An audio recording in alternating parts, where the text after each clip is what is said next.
Yeah, it's a little more comfortable. I definitely the lighting's better. We'll Yeah, put it that way. lighting's better. Yeah. No weird casting couch. Yeah, Yeah. this is an improvement, man. It's good to see you. Yeah. Yeah, I'm glad you came back. And you and Mario, I think, are the only repeat guests we've had. I'm which honored. is weird because Yeah. you guys are like boys. So Mario makes sense. I think Yeah. I'll take the graciousness. Come but- on, Andrew, Yeah, you do yeah, too, yeah. man. My first solo, let's say. So we're here that's live. right. Yeah, that's it's right. good. Yeah, It's good. Spotlight's on you, man. Truly, it feels that way today. Yeah, a little hotter here in Houston than it is in Columbus. Which is good. Yeah. I mean, right now, this is like the time of the year I finally can tolerate it. And I was literally getting to the point where, which I get to every year, where I'm like, I can't freaking do this anymore. Like I'm The done heat? being, yeah. Yeah. And then it will like cool off. I have a little cold snap for like 3 days, and it gives me a little bit of hope. And then it gets hot again for like another 2 weeks. Yeah. And I think we're about to get the like final cool front here Good. this good. week. I hope so. I remember 10 years ago when I first came down here, it was with Mario. Yeah. And we were geologists trying to find jobs in the oil and gas industry. And we were talking to somebody that was an OSU alum. We both went to Ohio State, right? So he was telling us about Houston and Texas and the weather. And he said, we have 4 seasons here, which was almost summer. Jesus, it's still summer, Yeah, and then Christmas, right? And I was like, I don't know if I want to move here and work. You know, dude, you don't. Yeah. You don't. Like, I love the people here. There's really good people.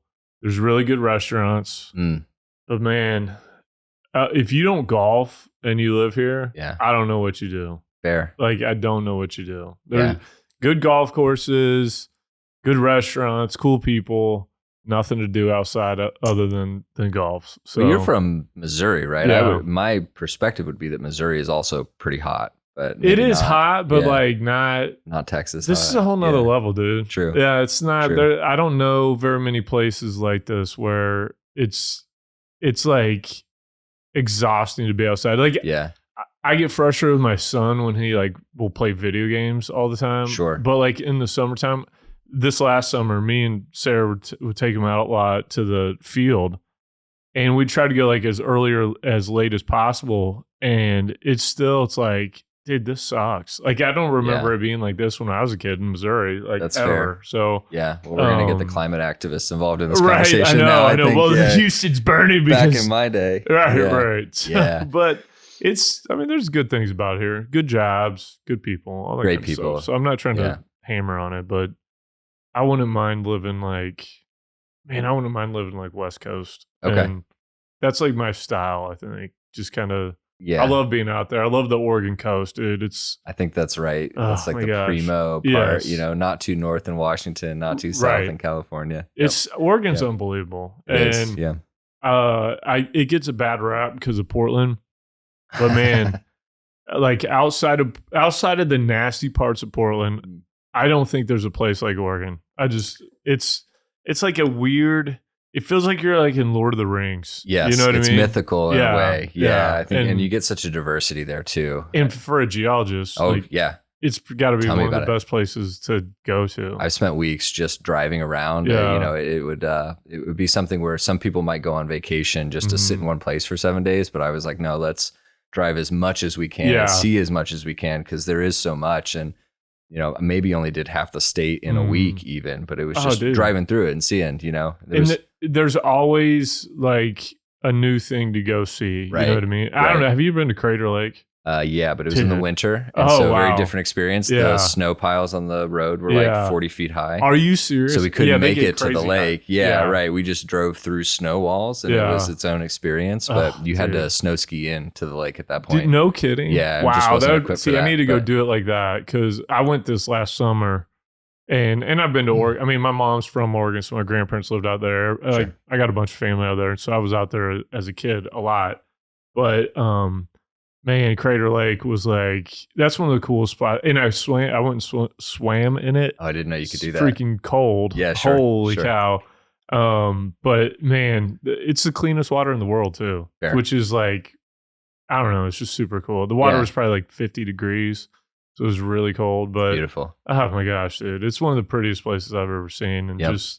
but there's stuff like that all over the place. I mean, there's not a Crater Not in Lake Ohio, all over yeah. the place, but like all over Oregon, there's waterfalls. There's just, Yes, yes. like you couldn't go see it all in a week. And I don't know if you've been to the coast much, but man, dude, Yeah.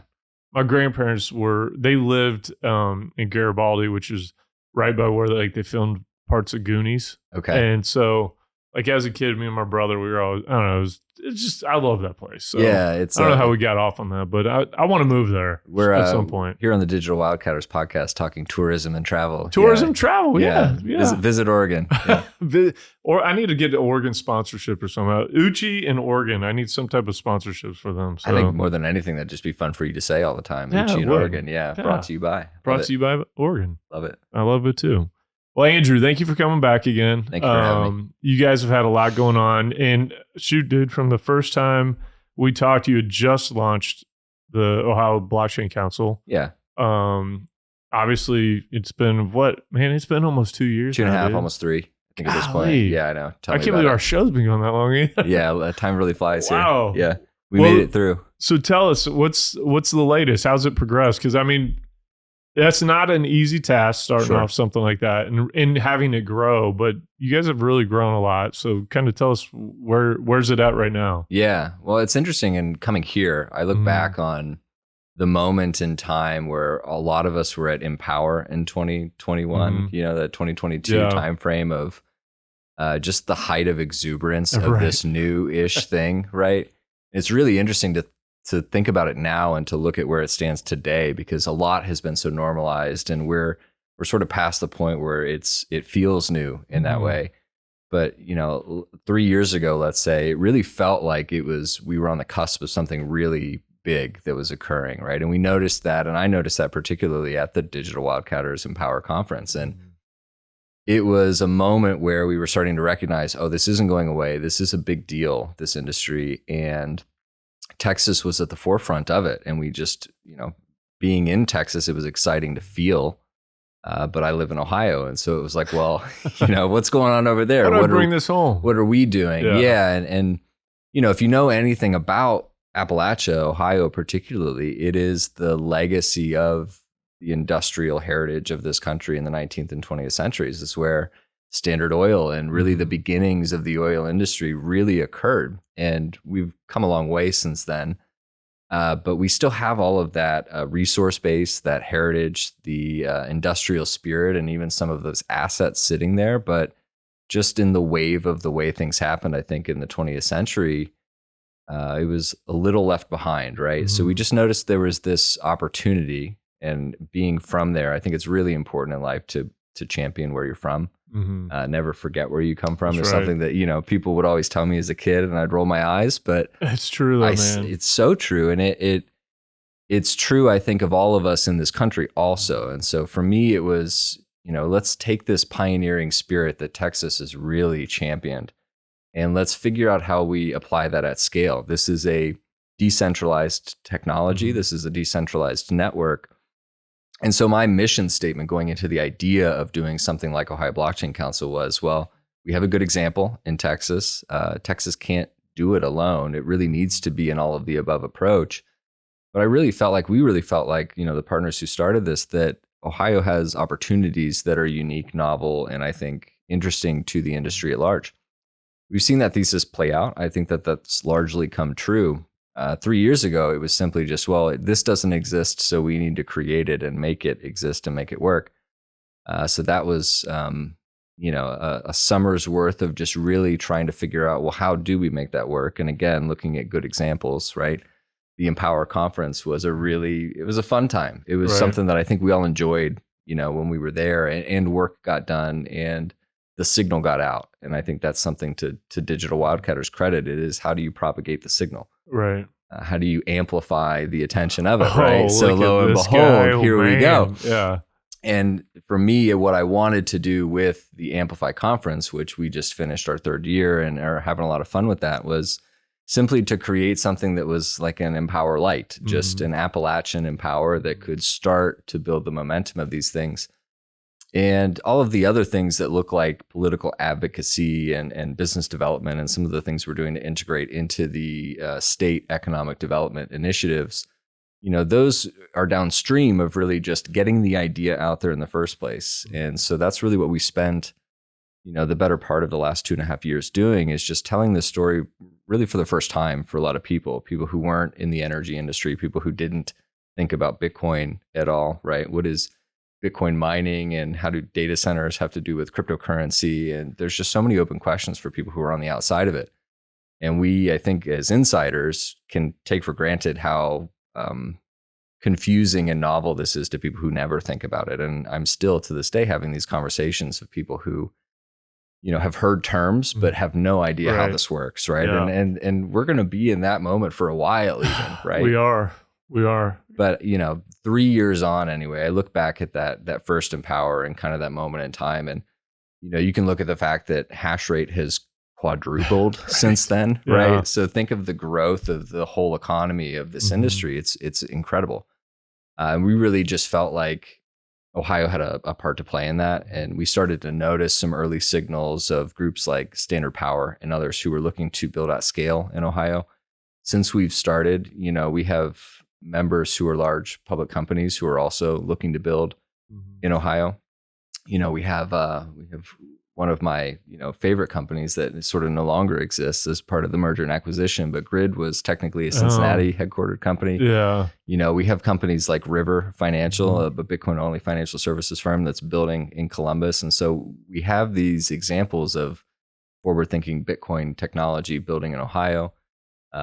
Bitdeer is a large company that's building large scale facilities in Ohio. Archon International, another one. So we're starting to see this proliferation of companies and the broader industry seek jurisdictions that were not Texas, right? This is the thing. It's not everybody can and maybe wants to build in Texas. Do you think that's because, why do you think that is? Is it the kind of factories that had been there before that a lot of them shut down, and so there's opportunities for some large scale kind of power load that you could bring in at some of these existing facilities, or kind of restarting them? Or is it just the PJM market? Like, what do you think is the main driver behind that? Yeah, I think, you can look at these examples nationwide. It's funny enough, typically paper mills and former aluminum smelting factories, right? So it's the same story in Ohio, really. And, we sit on an abundance of natural gas in Ohio, right? So most people don't realize that the Appalachian Basin is one of the largest, maybe the largest reserve basin of natural gas in the world, right? Well, shoot. And I also saw some well results on the oil side lately that have looked ridiculous. Yeah. Very comparable. I'm not saying it's Permian, but it's not that far away either. Yeah. So I don't know what the AFEs on the wells are, but we can get to that. But keep going. Right. Sorry to jump in there. And you're sort of noticing again, it's not like Texas in certain ways, right? We don't have the aerial extent in the same way, but the production results, and I think just, the total volumes that are accessible, and that continues to increase. I think even to this day, we're seeing some interesting results out of these wells. All of that, right? The legacy of the industrial heritage and really things that were left behind, right? These paper mills that are no longer active and are decrepit.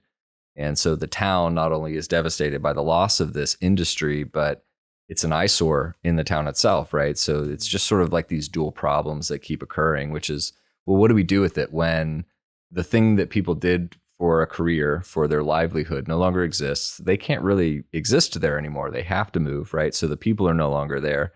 And then all of a sudden, we just have this concentration of equipment and history, but there's no active participation. There's no incentive for people to rebuild that area, revitalize that culture. And we see this all over Appalachia. This is, I think, a deep problem. Yeah. Well, I think somebody like JD Vance resonates. Right. I was going to get to him too later on, but Well, I think it's such a pure example of the story of Appalachia, right? Which is, how do you find opportunity in the midst of essentially being left behind in a globalized era? And that is largely the story of the region. I think we see that in pockets in Ohio, but it just spells opportunity in these areas like Youngstown or Marietta or some other places where, it's not Columbus, it's not Cleveland, it's not Cincinnati, but it used to be something really impressive. Right. And it has all of that, the bones are good, let's say, right? Yeah.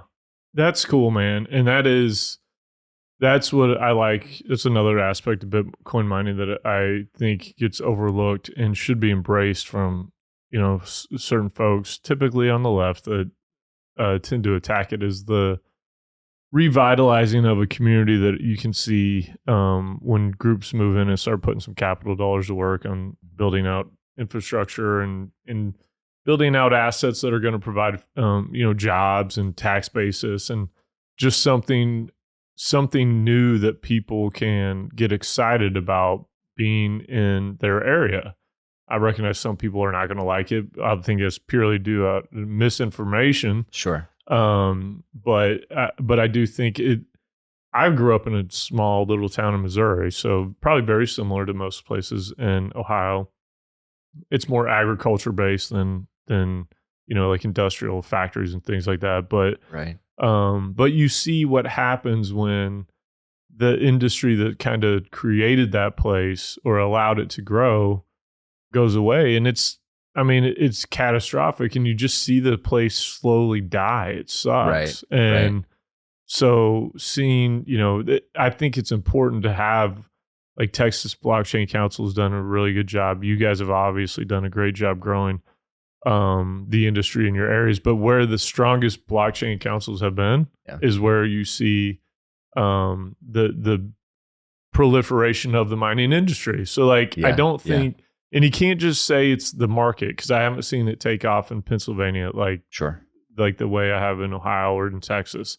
You haven't seen it in some of the other areas where there are opportunities for miners. So that's a credit to you guys, man. Good job. Well, I appreciate that. And we knew you were going to do great. You're just a cool dude, man. You're one of my favorite people. So that's very and kind. You're one of the first people I got to know. So truly, which is crazy. It's been, I think I first met you guys was like 4 years ago. Yeah, it feels like a lifetime ago at this point. Truly, right? Well, it feels like a lifetime ago, but it also feels like it was like yesterday. Truly, yeah. I get that feeling every time I come back to Houston. Do you? Oh yeah.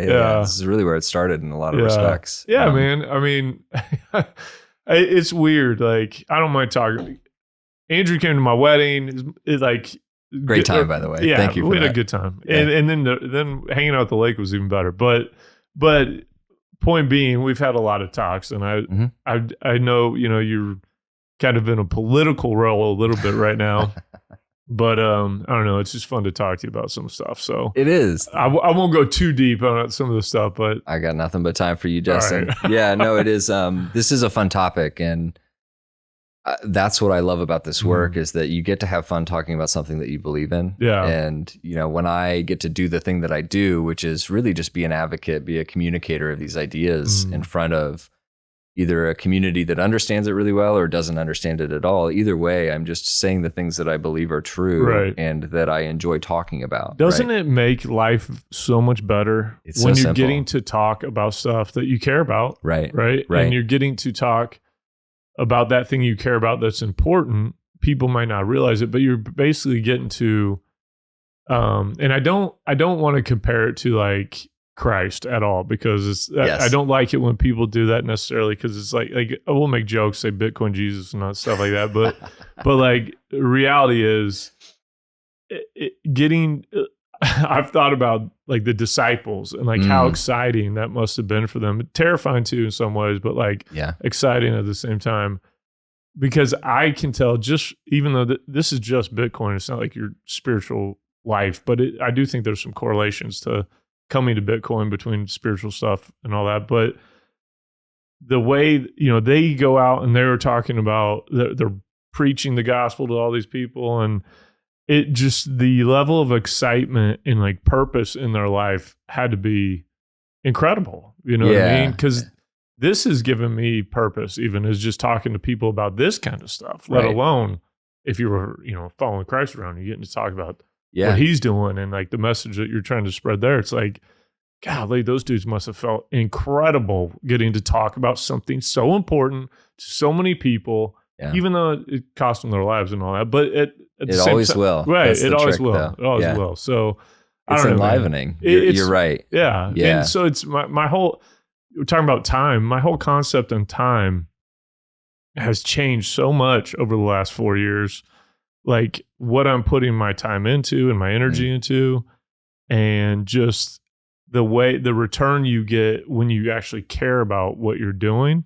Man, dude, it's crazy. Like time doesn't even really like exist in a way when you're not focused on like, I got to work for the next this long, saving up this much money, trying to achieve these certain things, when it's like, no, I don't even think about that stuff anymore. And it changes your whole outlook on time. I've noticed that even with Sarah, like when we spend so much time together, we don't even know what days it is. And it's weird the way all this stuff starts happening. It's so different than like my past life. You know what I mean? It's very strange. So. It is, you are of two lives, right? And the enlivening part of it, I think you're exactly right. And, you know, we can be careful about the way in which we frame this. And I would tend to agree with you that, you know, Bitcoin is God is a troubling statement to me. It's not quite where I see things, but it is of God in that way, right? And so, you know, when you are imparting a message that fills you with spirit, like it enlivens you to think about, to talk about, that is infectious. I've noticed this, right? And that, you know, you can spread misery or you can spread joy. And I think often what we're doing, and even when people don't see it as we see it, we are imparting that joy upon others. And I think this is the broader message of Jesus, just in abstract, was, hey, I've figured something out. I have good news. I have good news, man. Right. Guess what? This is all going to be like this. It's available for you too, right? Yeah. And you know, in the spirit of Bitcoin, the monetary technology, right, the network application of how we can use that tool, which, you know, Bitcoin mining is a part of, but it's not all of. I think that there are opportunities that are available to us now that weren't before, and especially for those of us in our generation that grew up maybe with a dispirited understanding of how the world was trending, which we can see it appears to be falling apart at the seams everywhere you look, right? What do you hold on to at that point? What are you really building for, right? And I would say, you know, there were really strong arguments for continuing to be optimistic in the face of that. I think Bitcoin makes it very clear that there is a potential that, again, it's purely potential, right? The inevitability of it is not necessarily as true as the inevitability of what will happen if we continue, those of us that show up to build it. That's a good point. Right? That's the distinction, is that it actually takes people showing up. It actually takes us talking about it. And so, you know, I can certainly say that in a former life and in the things I used to do and the things that maybe didn't bring me as much joy, that life and those people don't actually even really understand what it is that I'm doing now. Right. They don't see it the way I see it. I know. Isn't that strange?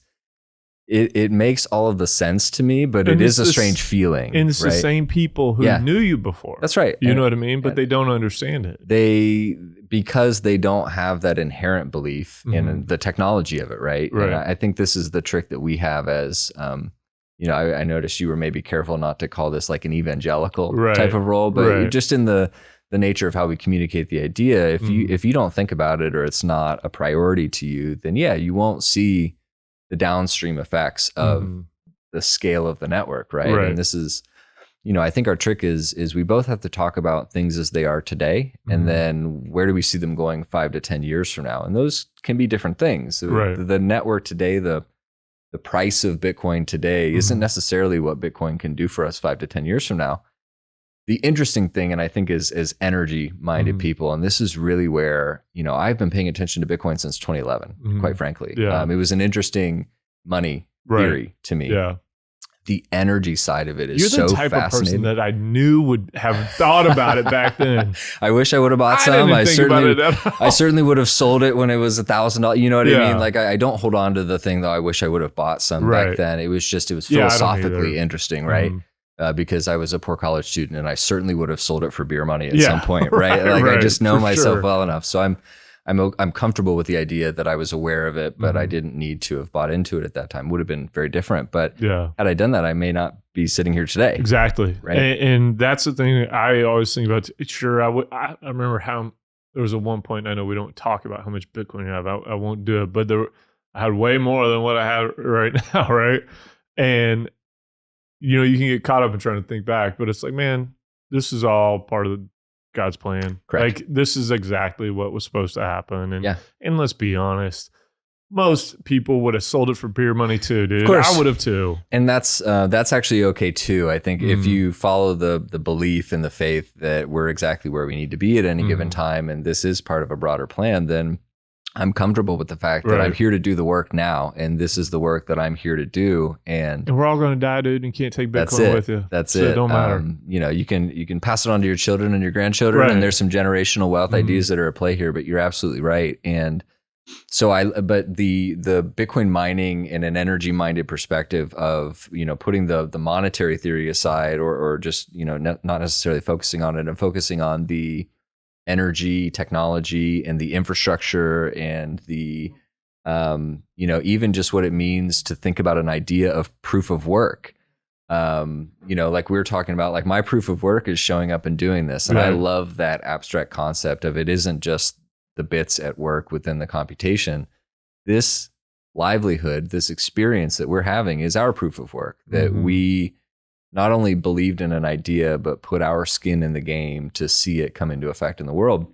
And I think that's the most beautiful. But I also think what made me take the step from being interested in Bitcoin to trying to build a career and putting my time and energy into the building of the network itself through Bitcoin mining was there's so many fascinating ways in which the proof of work computation has implications for the broader infrastructure development, for the grid, right? For just investing and incentivizing new energy types and technologies, right? When you really start to proliferate the idea of what the incentive model of Bitcoin mining through the Bitcoin network does, it's never ending. It seems like there's just so many things that aren't like Bitcoin itself, but are fascinating. And to watch that idea spread and for people to start communicating this to, not just their friends and family, not just on podcasts between colleagues and friends, but serious stakeholders in the broader economy that are starting to recognize, this flexible compute is actually really fascinating for a lot of reasons. I think that will continue to be the case in terms of how we can take something that is one thing and turn it into another thing.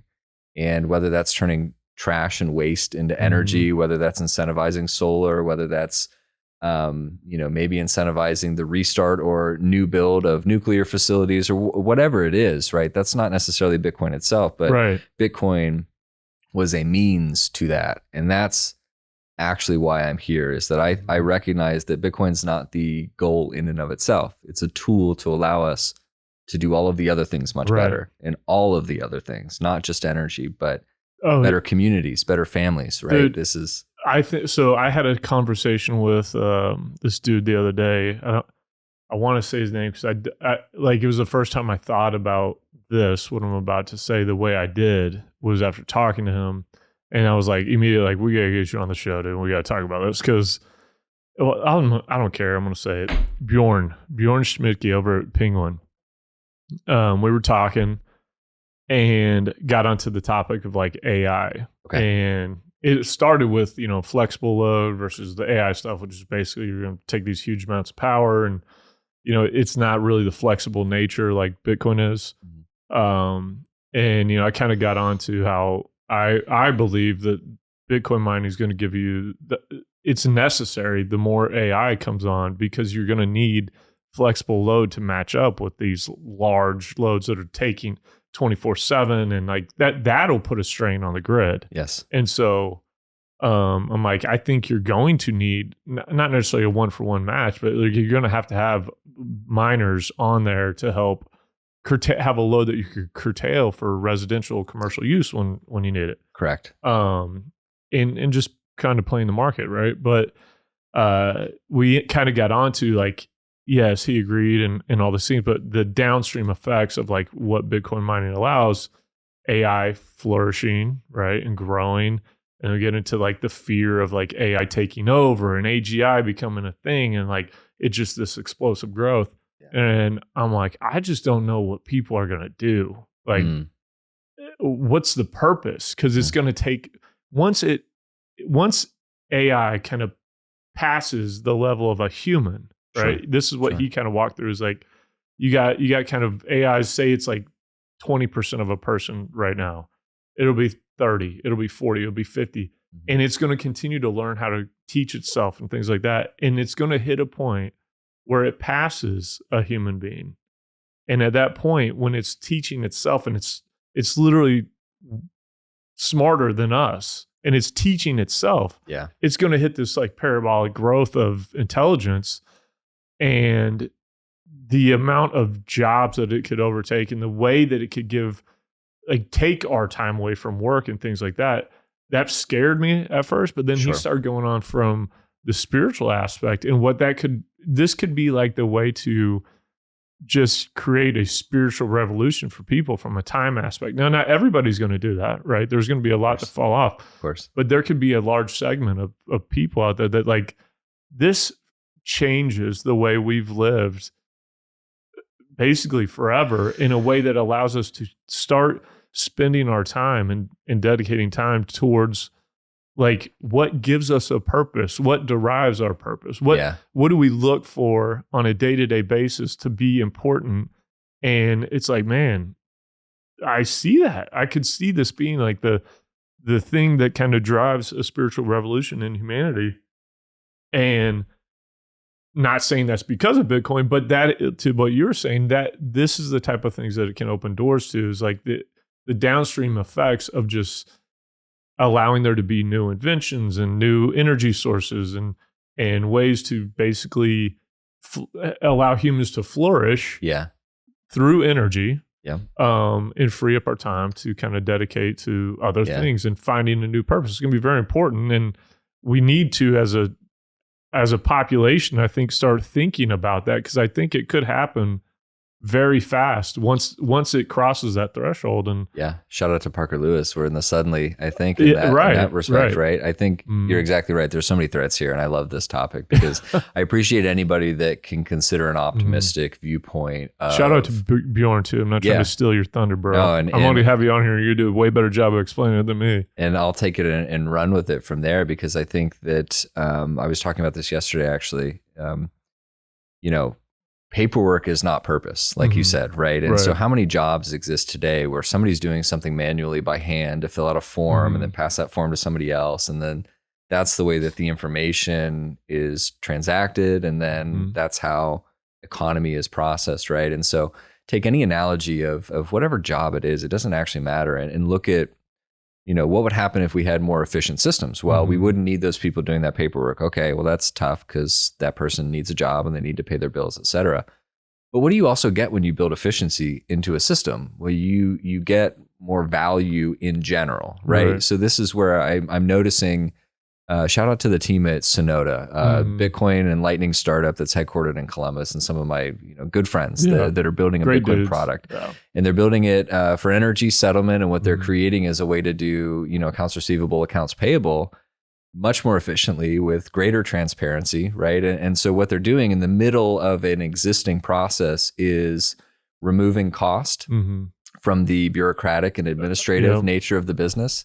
And what does that do for the business? Well, it grows the value of, let's say net revenue and just the broader, let's say economy of what they were doing already, which could be anything. It doesn't have to be energy. It could be anything. If you couple that efficiency that AI or just, processing through software can bring, right? And I think most people are really afraid of like the deep technical stuff that AI, they're going to be smarter than a PhD and, we're not going to have scientists anymore. Actually, I think the more mundane stuff is actually more interesting to think about replacing, because you're right. The trick is, how do you allow that efficiency, that information processing efficiency that occurs through the software to see its way through the broader economy, right? So this is, everything is logistics. Everything in energy is just, how do you transport electrons most efficiently? How do you turn one form of energy into another without wasting or losing as much of that as possible, right? So in a pure information transference environment where you have minimal loss and you have maximal efficiency, which is abstractly what we think Bitcoin does pretty well, what we think we're doing with Bitcoin mining in the grid is also increasing the fidelity of the transference of these electrons and minimizing the waste or the amount that we don't use efficiently.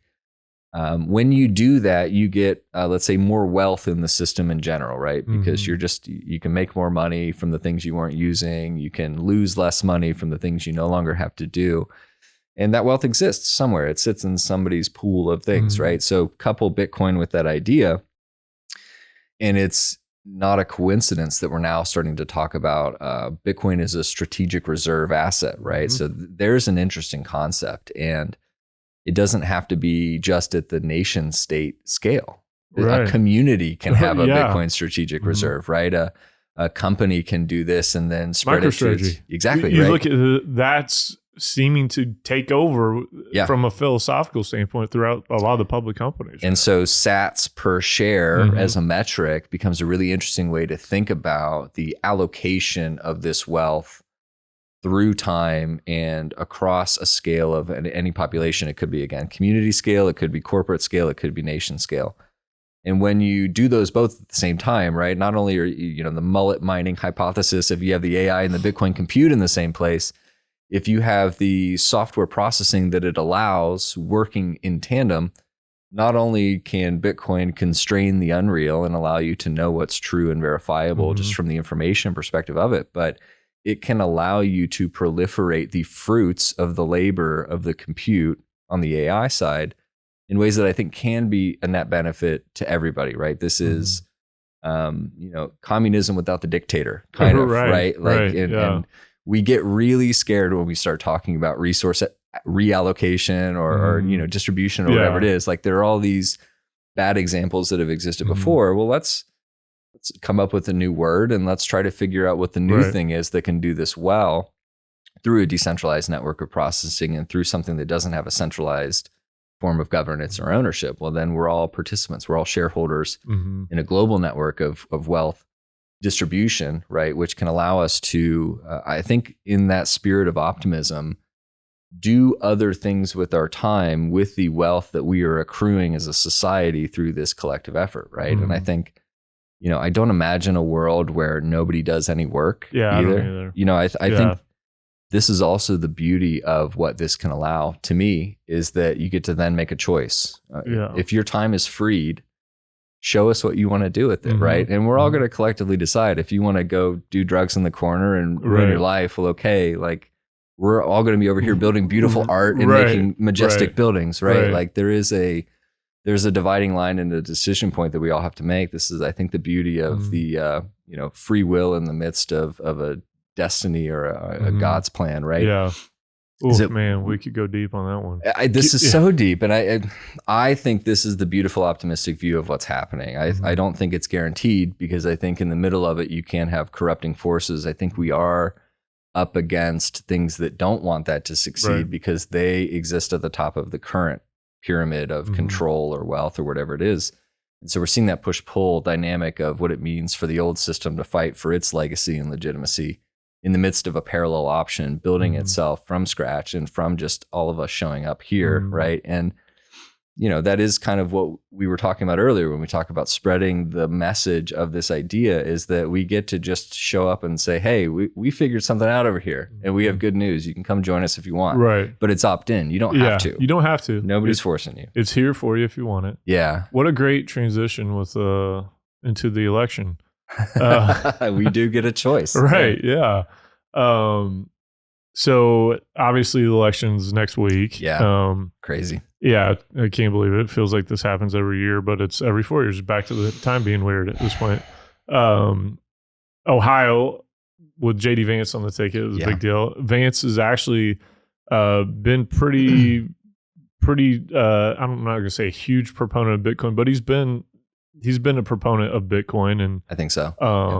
I think, it seems like he's got a positive view of it. I would say I'm more than proponent. I don't know of any legislation he's been involved with, or not, but he has not been an opponent, and he's had comments that are pro Bitcoin. So yes, that's that. And he's an Ohioan. Yes. Ohioan. Okay.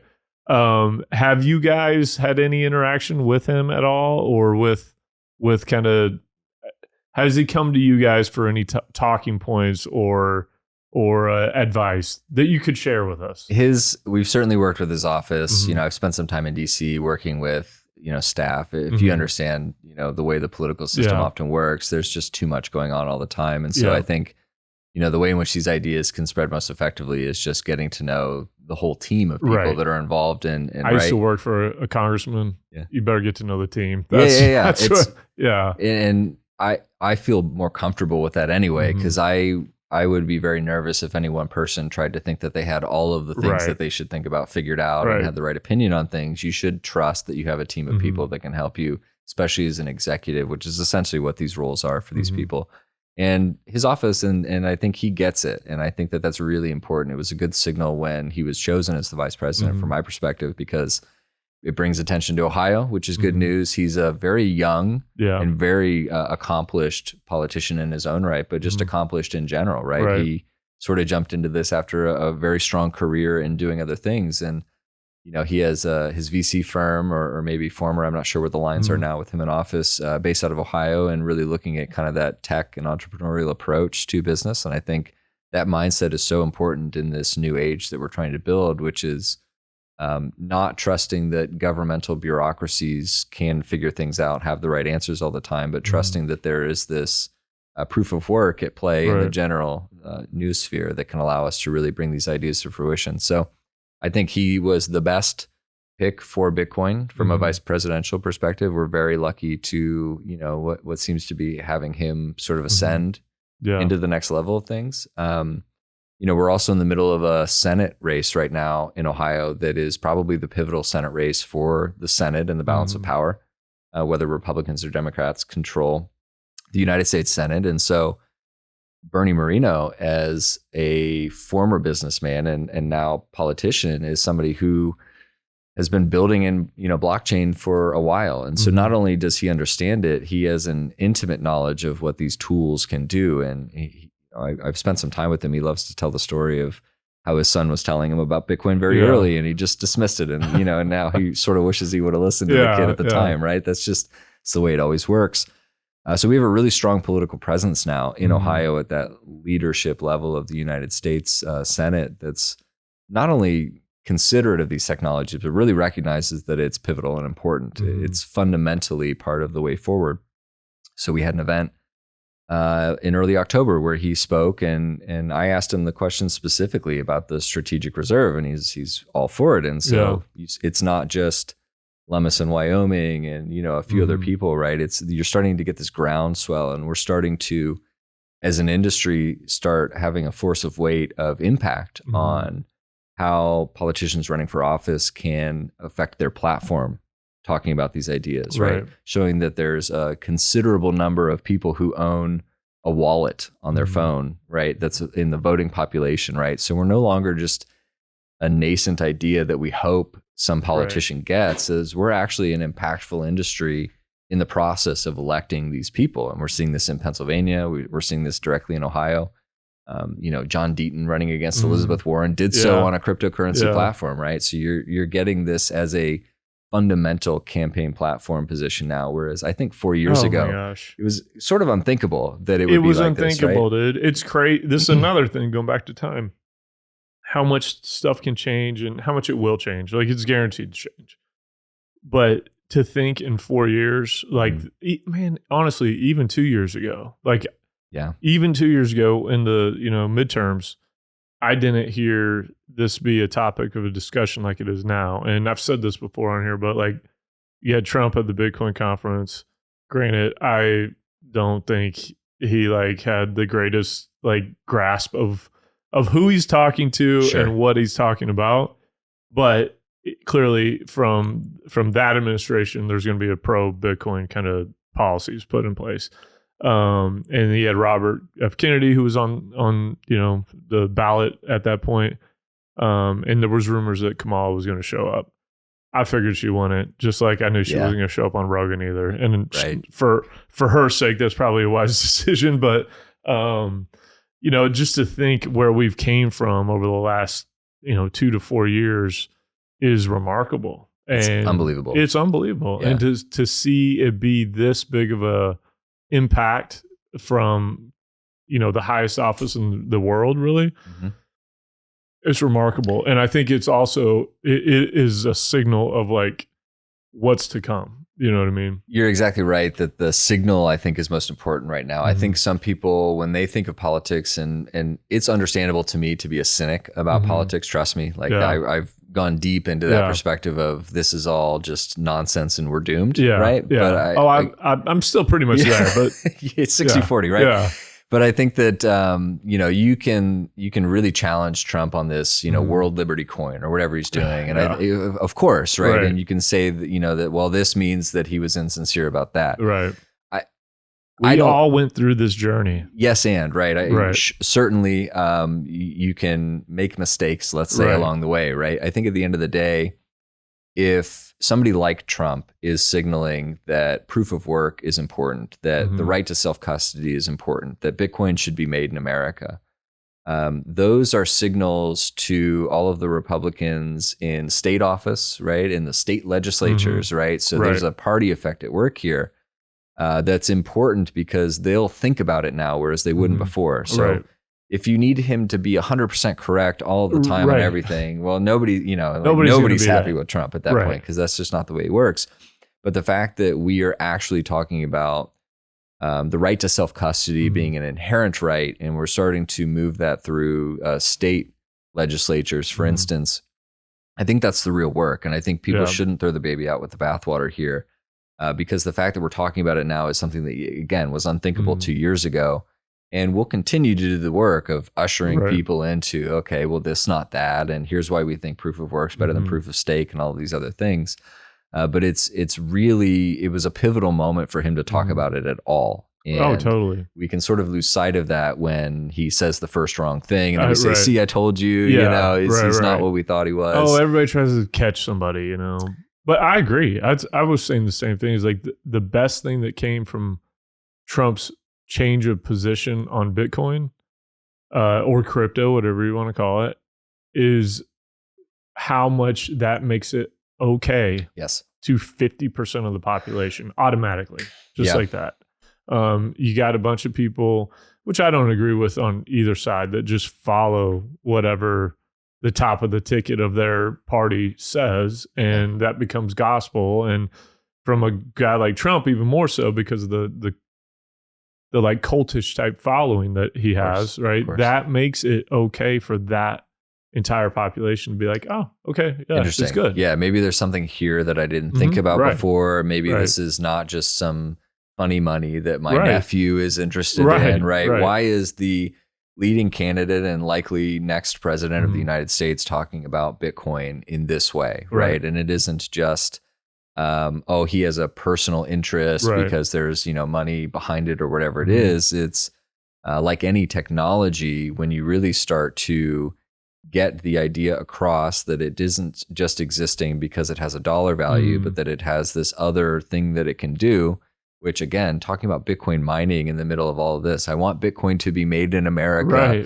Is Bitcoin mining should be occurring in America. That's supremely important, and especially now. This is something that we're dealing with directly in Ohio. That I think really, if I'm coming here to do one thing today, it's signal to the entire mining community. We have a moment right now that is pivotal for us, and I think we're behind the curve in terms of narrative and even just the weight of participation in the process of allowing our industry to survive and thrive in an era of grid constraint, right? So right now, Ohio Blockchain Council is essentially part of a process with the Public Utilities Commission in Ohio to ensure that there's a fair rule and structure for data centers and what's deemed mobile data centers, but that's really a moniker for Bitcoin mining, to be able to get electrical contractual obligations in place that don't have onerous collateral requirements, that don't have imposing restraints on applicability. So we're in this moment where, the largest public utility in the country, AEP Ohio, is essentially saying our grid is so constrained that we can't handle new volumes of data centers, whether that's Bitcoin mining or whether that's an AI or hyperscaler or cloud compute data center.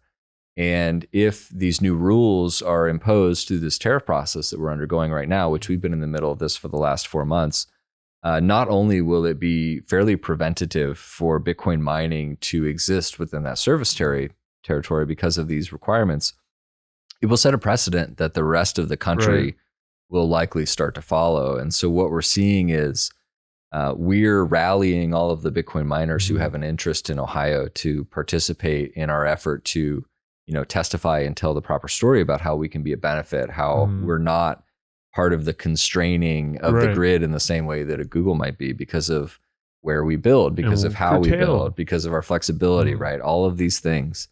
Man, so that is just applicable to the PJM market right now? Currently, it is an AEP Ohio specific idea, right? So this would specifically be in Ohio and only where AEP has sort of their transmission and distribution utility in place. We have a few others in the state, but they would maybe have half of the state under their territory. So it doesn't impact like Pennsylvania and any of that yet? No, because but the implication would be that if this works, follow through, and anybody who has this type of constraint would want to consider this idea. And so, you know, my call to miners, my call to the industry right now is, even if you don't have mining in Ohio or in this territory, or if you're not looking to, recognize the precedent that could be set here, and recognize that it's not going to stop with this one tariff, and it's not going to stop with Ohio.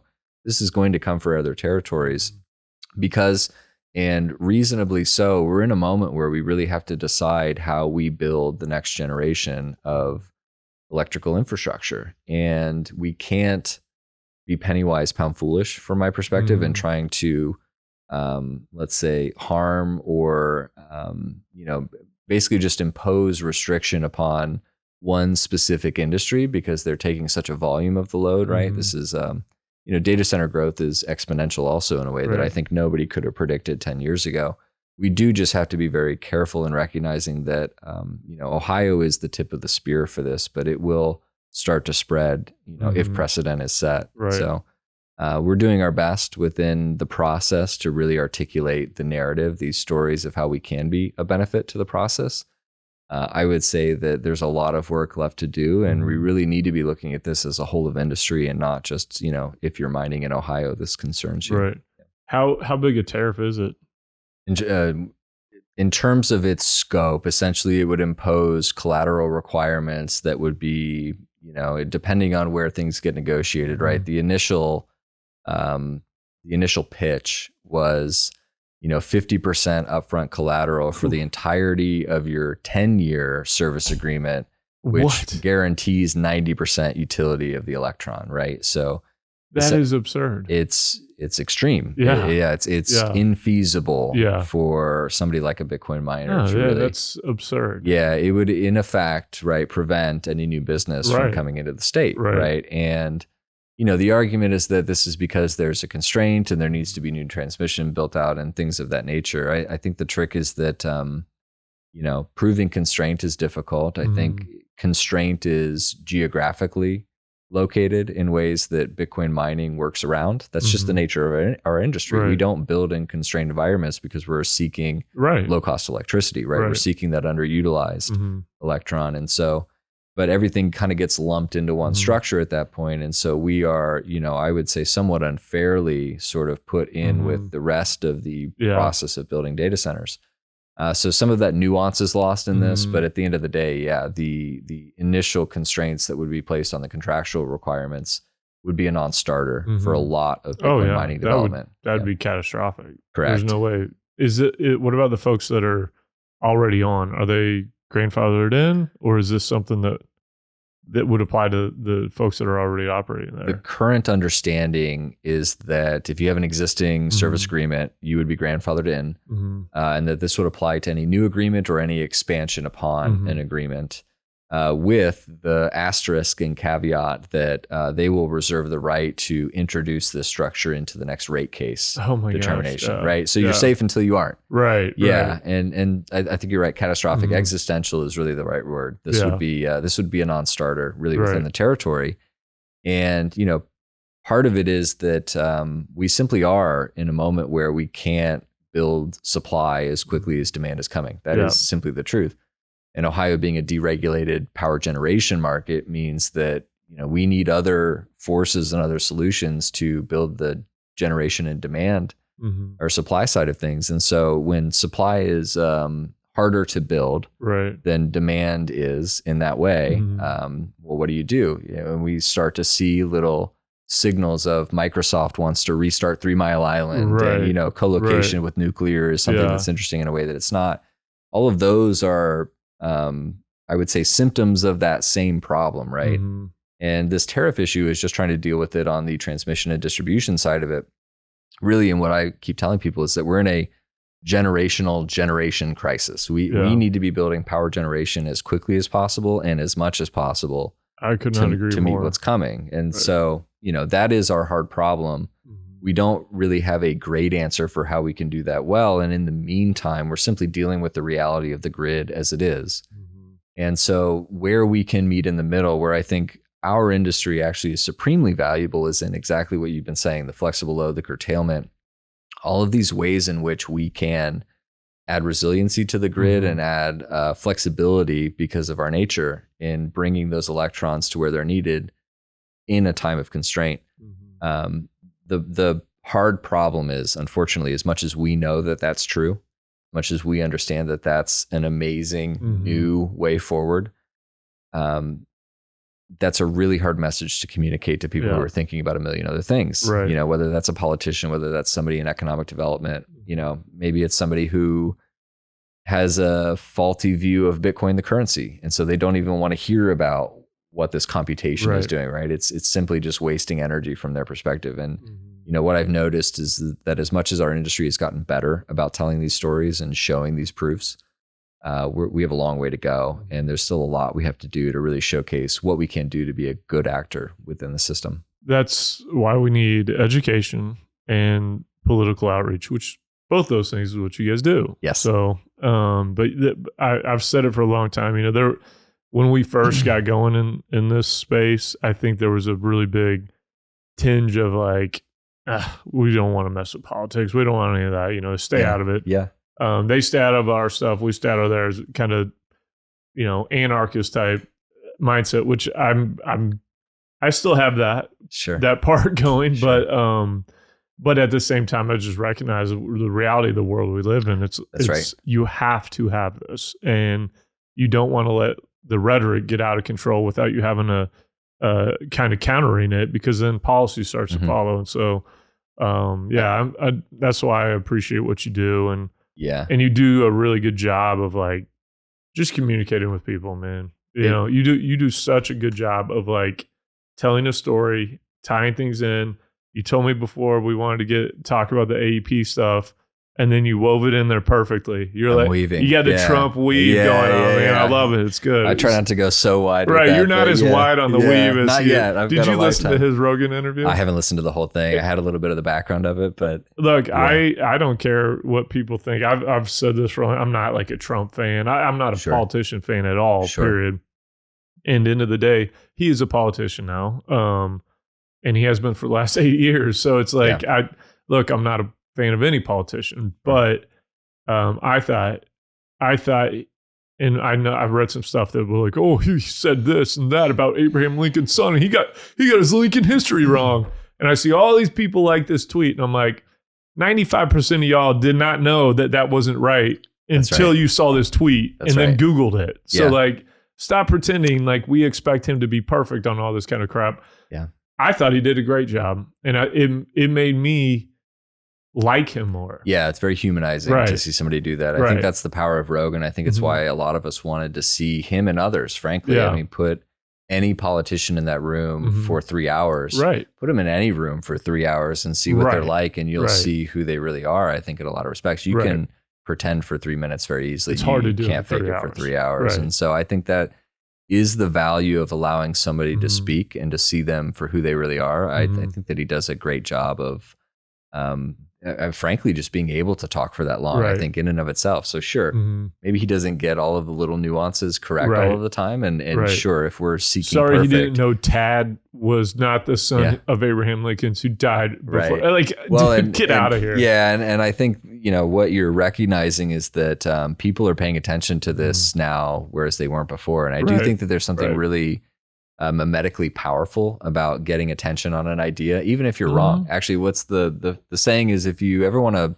find out the truth about something, say the wrong thing on the internet. You know what I mean? And so mimetically, you can see how it's useful, even if he wasn't entirely correct to talk about a thing. I think that's the Bitcoin conversation we were having before, was now that he's talking about it, people are going to, his detractors are going to try to prove him wrong. So they're going to look into it. The people who are for Bitcoin are going to try to find a way to get him to be more correct about Bitcoin and not talk about World Liberty Coin or whatever it is. No matter what, it's a forcing function to get us more towards the goal. And I think that's all extremely useful. And, I appreciate your compliments about me and all of this. I think at the end of the day, participation is the only thing we can do right now. And don't let perfect be the enemy of good enough in the meantime, right? Because if I weren't doing this, there's nobody that really would be doing this right now. And I think that's my role, is to just keep showing up because I was given this perspective and this opportunity to do this.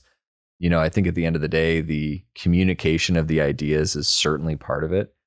You have to really incentivize people to have a stake in the idea themselves, right? Which is the disconnect I see in, let's just say, Ohio politics right now, is that if I don't have ownership over an asset, if I'm not interested in Bitcoin, the currency, Bitcoin mining is only interesting to me if it's in my district and it's increasing the economic benefit of that idea. Getting the point across that at a system scale, flexible load in general, in the PJM or MISO or wherever it is, can increase resiliency and flexibility of the way in which we balance the grid in general. That's a really complicated idea to get across to a general political stakeholder. And I do think that that's our challenge right now, is that as much as we understand those topics, much as the inter-industry discussions are really deep and insightful for people who think about this and work in this every day, if you have 30 seconds with a politician who's thinking about 100 things, really hard to get that point across, actually. Totally. I think that's where we're losing a little bit, is that this is such a technical, complicated understanding.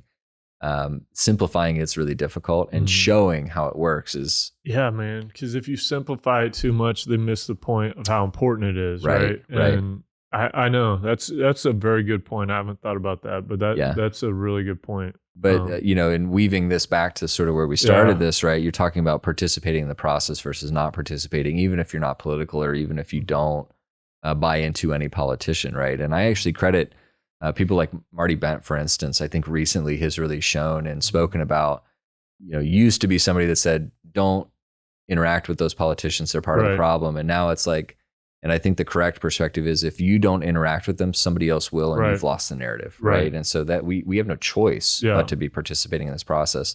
We have to meet people where they are. We have to meet the system where it is, much as we can hope for a better future in terms of what these tools can do for us.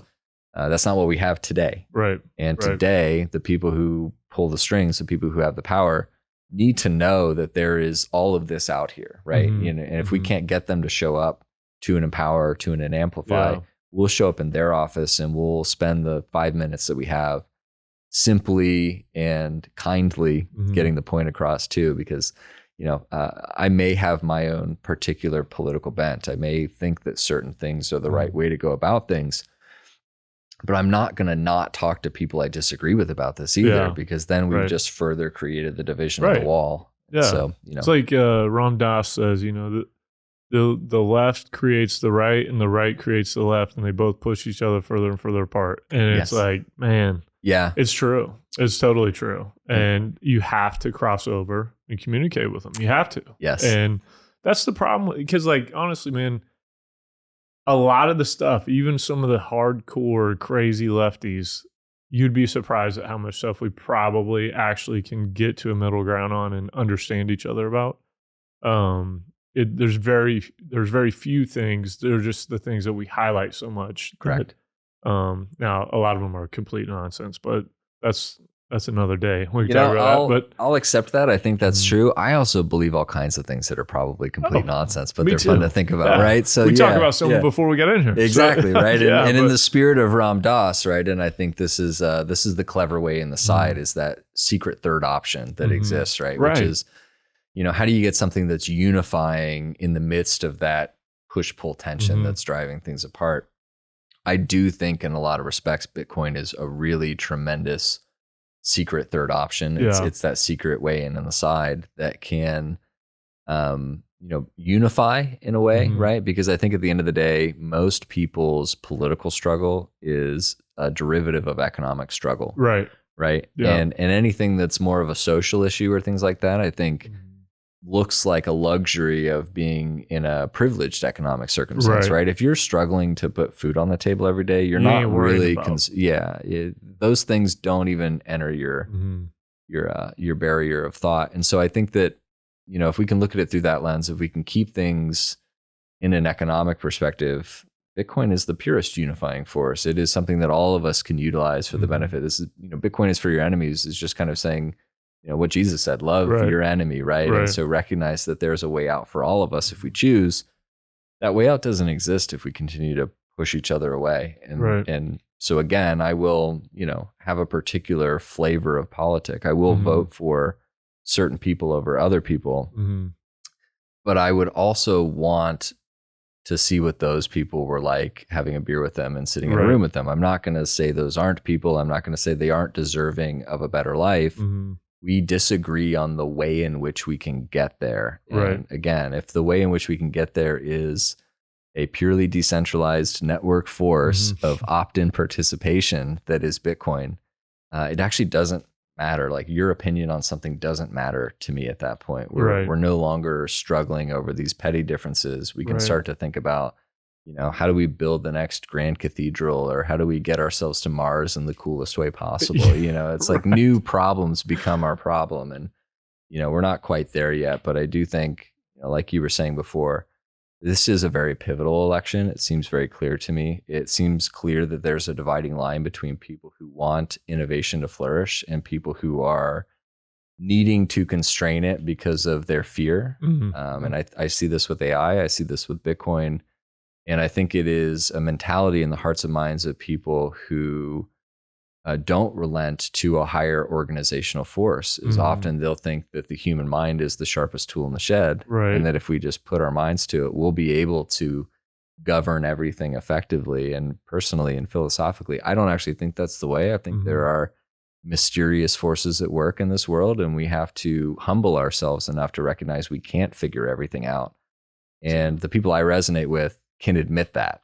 Dude, I can't tell you how many times I need to have you come talk to my son. Like, to me, humility is everything. Like that's the key to so much. And pride is one of the worst traits or attributes or problems that I think we as Americans have.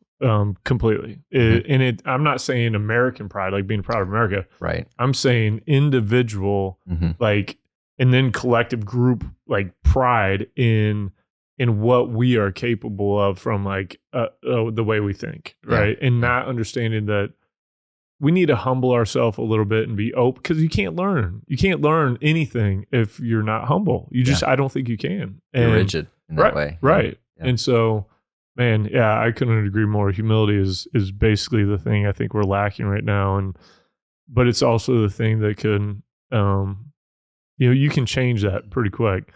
Some people do it through ayahuasca ceremonies. Maybe not recommended for your son at this point. Right? In time, We won't recommend that for him. But but it's such, humility is the thing we got to find as a people, as a human species. Be more humble and realize that there's things that were done in the past that are better. There's a higher power, probably. I know there is, but you know, for the ones that don't, there are things that we don't understand, and we need to be open to things that might be counter to what we didn't necessarily walk into something believing.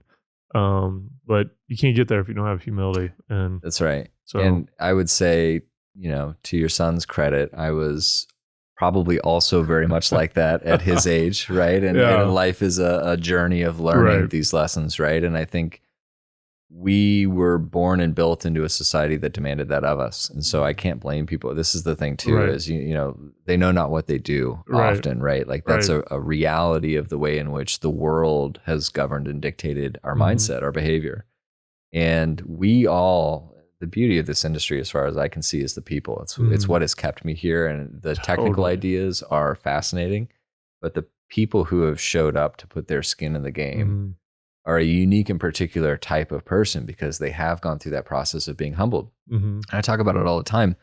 Bitcoin either has humbled you or it will humble you Right. at some point. There is simply no getting out of that. And I think through that lens, the types of people who come and stick around are people who are willing to shed that part of themselves that needed to be recognized or seen in a certain way, needed to be the alpha, needed to be, the person that was doing this or that. I'm successful at what I'm doing because of everybody else. I'm simply a vessel for all of the other things to come through. My success through the Ohio Blockchain Council, through anything I do commercially, through anything that I might do in the future is least of all due to the individual action that I take. It is simply because I'm part of this collective force that is at work. And as soon as you recognize that, you let go of any idea that you need to figure it all out. You let go of the idea that you need to do everything yourself.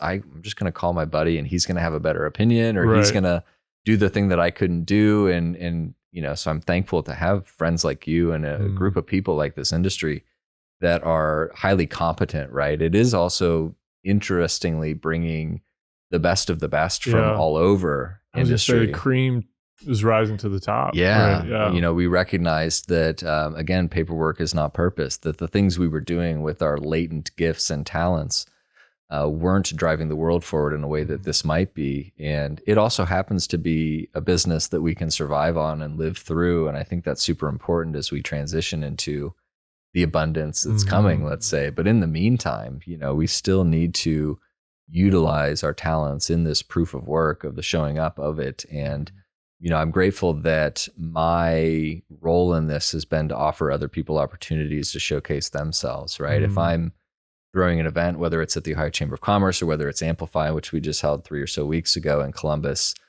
the best part of it is that other subject matter experts want to come, show up on stage and talk about what they're really good at. And what they're good at is not what I'm good at. And I just love sitting in the background and letting those people talk.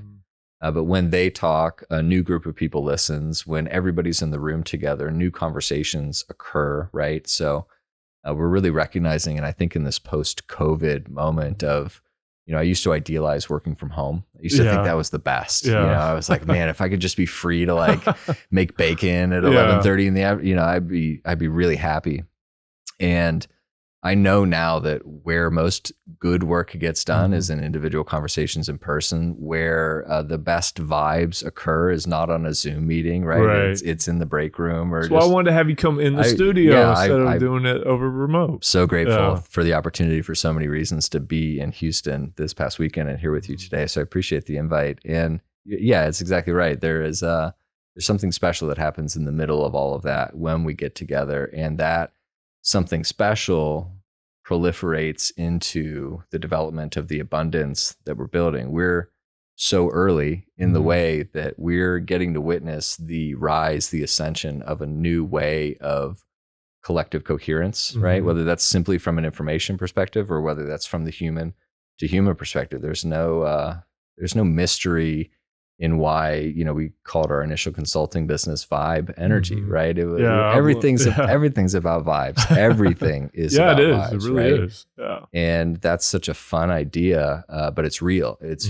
felt. And this is what I loved about seeing what the Digital Wildcatters did with Empower, and why I wanted to do something similar, why I'm grateful to have partnered with them to do that show, to run Amplify for 3 years now, 3 shows. How much did it grow this year? Sorry to jump in on that. No, please. This year we had 170 people in the show, which was great for me. So we've steadily increased year over year, just in terms of number of people in the room. I would say quality of expertise continues to increase, right? And that has something to do with just the way in which the industry itself is building, but also, you do something well and then people want to kind of come back and do the same thing again. So I'm not going to take offense to that because I spoke at the first one. You were great. And again, it's like, how could it be better, right? This is the beauty of it, but it continues to be, and would have loved to have had you there this year. Life is busy. Yeah, we were tied up. Yeah, it's all good. But I wanted to go because that is one of the most, I like the setting. It's small enough to where it's a very intimate crowd. You had very good experts on that first year too. So And there is a lot of going ons up there. And Columbus is way cooler than I realized. I didn't know Columbus was as cool as it is. That's what I do it for. Is so people who have never been to Ohio, never been to Columbus, come into town, have a good time, say, wow, it was a lot more fun than I thought it would be, right? Yeah, I was very impressed. Like, Columbus is great. I could totally live here. So. Yeah, and the surprising nature of your tone is not lost on me, right? As somebody who's born and raised and lived in Columbus, right? I totally get it. And that's coming from a guy born and raised in Missouri. Exactly, right. Well, you got big town Houston now, big dreams. But it is a good time. I think what I wanted to accomplish through this was show people how prominent the activity is in Columbus and Ohio, bring them into town for a fun time. And if a few solid business connections or developments come out of it, then that's a success. So the amount of people there is an important metric for us to show that we're growing. But at the end of the day, a few high signal conversations can move the needle for a whole industry. Right. And so grateful to be a part of it. Just, it's a lot of fun for me to do. And, not ready to think about next year quite yet, but we'll certainly do it again next year. Never ending deal, man. Yeah, truly. Well, Andrew, look, man, I love you. I'm glad you came on again, and we need to have you back on again because we can talk about a whole bunch of stuff like we have many times. Yes. Good job on everything you're doing. I think you're one of the very, very important people in the space, and what you're doing on not only with the Ohio Blockchain Council, but just being an advocate. You and Mario are the two most personable and well-spoken geologists I've ever met. I've met a lot of geologists. Once again, the surprising nature of your tone. Right. I'm like, wow, man, these guys are awesome. Like, truly. You never know when you meet a geologist what they're going to be like. So that's exactly right. Thanks for bringing Andrew that full circle. Andrew and Mario are freaking super dope, and you guys have vibe together. And so, man, I love everything about you. You're one of my favorite people I've gotten to know over the last few years. And yeah, man, let's do it again. I appreciate you. I love you too, Justin. Thank you so much for having me. And again, it's an honor to call people like you a friend, and to be able to build and work together in this industry. I think is something we'll look back on a decade or two from now and just, boy, those were the days, weren't they? Oh yeah, that is going to happen. Agreed. So yeah. I'm looking forward to it. You too, man.